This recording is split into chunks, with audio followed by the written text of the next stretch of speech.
From the outside, a podcast can sound really published. I mean, as a consumer, when you listen to a podcast, you're not thinking, how do they do this behind the scenes? What are their workflows? What are all these things that are going on behind the scenes? And that's great. The consumer doesn't think that, but we do. As business owners, as podcast hosts, we have to know what's going on behind the scenes.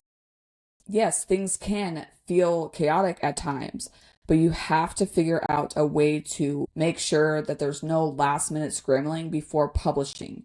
Everything that's going on behind the scenes, you have editors, you have the person that's writing show notes and your captions for social media and creating graphics. You might have somebody that's helping you with growth strategy, guest management. There's so many aspects to having a podcast. And this is why I'm doing this. I am helping you figure out the behind the scenes of a podcast so you don't feel chaotic. Oftentimes, a business owner wants to start a podcast because they are trying to get their message out there. They are wanting to tell people what they do, get their message out there so they're not having to feel like they're constantly on social media.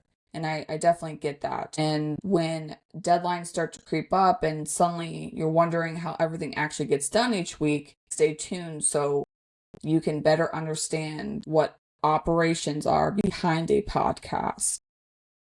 Now, as you listen to this episode and you have any questions or want to get more information on how this can work for you, I invite you to email me. And that email address is going to be down in the show notes. So when you're done listening, grab that email address and send me an email. I'm really excited that you are here today listening to the podcast table. This is where we're going to have conversations about the systems and the teams and leadership behind a great podcast. And I'm meaning behind your great podcast. I want to talk about why podcast hosts often feel chaotic behind the scenes. And there are a few things that are usually missing when that happens. The reason one, you start your podcast without systems. And I know that this gets thrown out a lot. Systems this, systems that. What does that even mean? So you start your podcast and you have this idea and you are ready to start recording and publish. That is great, but if you don't have the correct system set in place, and they can be so simple, a checklist, somewhere where you keep everything, like have a home for your project management tool. I use Asana only because it's easier for my brain to compute. There's other softwares out there that you can use. You can use a Google Sheet. But you want to be able to make sure that you have a home for every task that you have.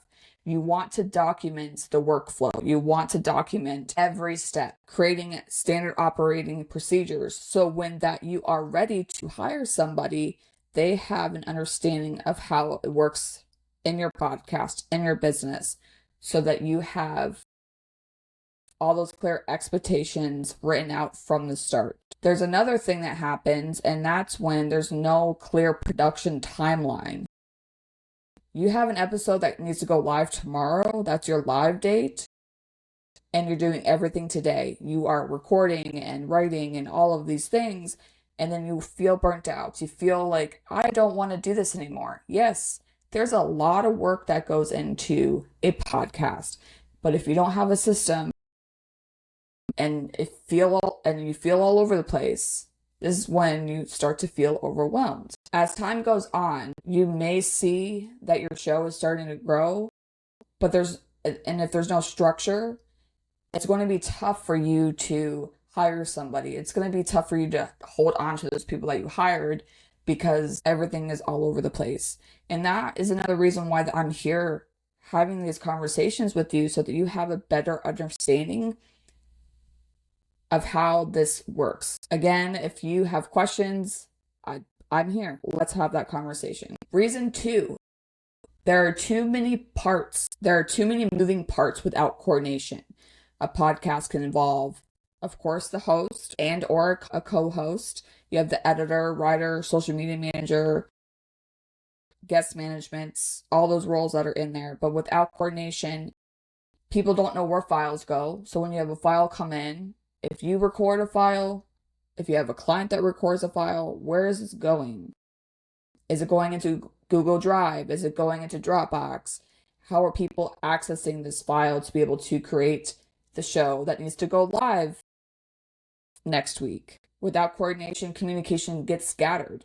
How are you communicating with your co-host? How are you communicating with the people on your team? How are you communicating with a guest? You have to make sure that you create that workflow so that everything is structured in a way that everybody knows what's going on. And without coordination, things are going to fall through the cracks. So let's say that you record an episode, or you have a client that records an episode and it needs to be edited, but that's not communicated to the editor, and now we're up on the deadline, and you ask your editor, like, hey, what's going on? Why is this not edited?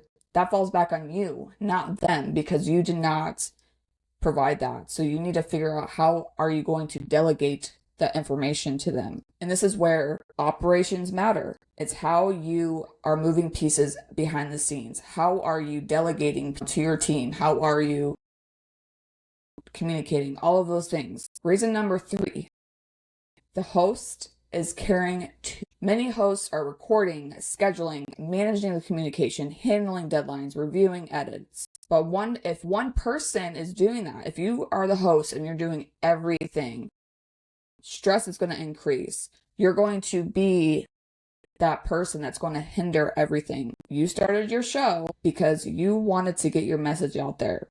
So don't hinder yourself. You don't have to handle everything by yourself. You have to create the systems and the processes so that you are organized and that your show actually goes out when you want it.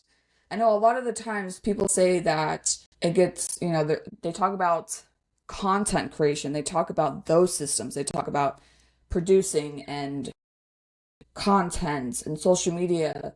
But there's so many aspects, and this is going to be part of the conversation forever with me, is that you need to make sure that systems are set up in the background. You can have a great message. You can have amazing graphics. You could, all of it could be amazing. But if you don't have this part set up for your podcast, your show is not going to go live the way that you want it to go live. You don't want to become that host that becomes the center of every decision. When you're building your business, that goes hand in hand together. It's just going to create more chaos than you want it to. Chaos doesn't mean that the podcast is failing. When you start to grow, things do become overwhelming. You just haven't been able to catch your breath. You haven't been able to sit down and figure out what the systems are. You will thank yourself in the long run for having these systems set in place. You can start off simple. You can start off solo by yourself. You have an idea, you write it down, and that's how you keep track of things. But as you grow and your business grows and you get more clients, now you have to go back to the drawing board.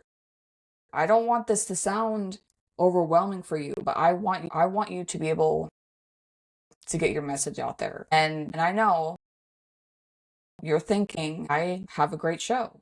And I know you do. We just have to figure out a system that works for you. It's going to feel chaotic if you don't start early on with the systems. If there are many moving parts without coordination and you as the host are holding too many responsibilities. The good news is that all of these things that I've talked about can be fixed once you start looking at your podcast as an operation. Again, there's so many moving parts, and I am just here to bring this to you so that you have an understanding of what this looks like. Don't forget to email me with all those burning questions. I want nothing but the best for you, and I want to make sure that your podcast gets out when it's supposed to get out. I know I've talked to many people that have this idea they've had stuck in their head for years and they just don't get it out.